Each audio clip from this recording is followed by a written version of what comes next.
What's up, everyone? You know what time it is. It's time for the Daily Bell Ringer Report here at the Heat Ratio Sports Network. I'm Dave Gloeckner, and we are breaking down, giving live reaction to the NFL Conference Championship games yesterday. First off, Baltimore, Kansas City, and what happened from what I saw is Kansas City imposed their will. It was blitz, blitz, blitz, and Baltimore, you can't do anything about it, even though you should. Baltimore got away from what they do best. They panicked. They didn't run the ball. And then Lamar Jackson got away from what he does best. He tried to stay in the pocket instead of creating things outside the pocket. This is Lamar in the playoffs. Unfortunately, it happened at the worst time for him. We thought Lamar had changed. It looked like he didn't. But give all the credit to the Chiefs as well.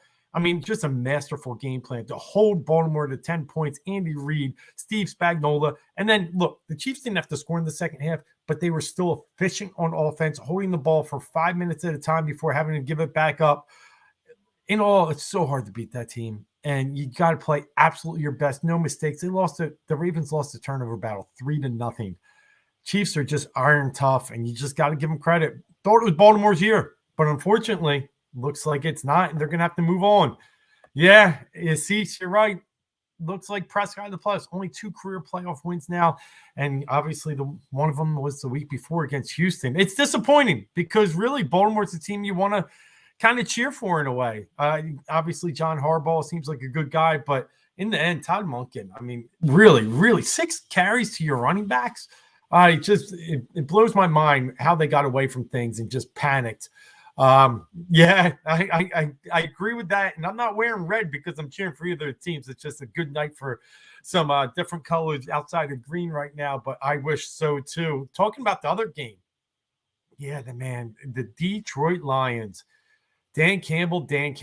That's really what I believe. I know Brock Purdy came back and won, but listen, it took a bounce ball off a face mask of a Detroit player. It took some other fortunate plays, but when you don't take 3 points and you lose by 3 on 2 different opportunities, you got to scratch your head a little bit. Dan Campbell, I mean, I love aggressive football. I hate idiotic football.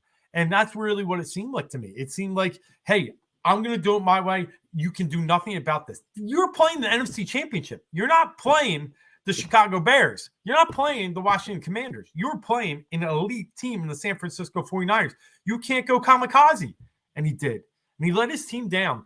Now, Goff and even Josh Reynolds should have made some plays there on the 4th downs and give San Fran, another team, credit for coming back, not panicking, down 17 at half. Just seemed like it seemed like a death wish for them. But they rebounded, and they came back, and they fought. They created that one turnover, the Jahmyr Gibbs fumble that was huge. And, yeah, I got to admit, I do really think he lost that game for them. Yes, they didn't make some key plays. I also think CJG had a terrible game. He had some bad plays, but also riling up the fans and getting trash talking. I mean, if you remember one, and they ended up scoring, but he punked Deebo Samuel on a play after an interception. It was terrible and got a 15-yard penalty. Luckily, the Lions still punched it in, but a lot of mistakes, and I just feel bad for Detroit fans because they had it. They were there.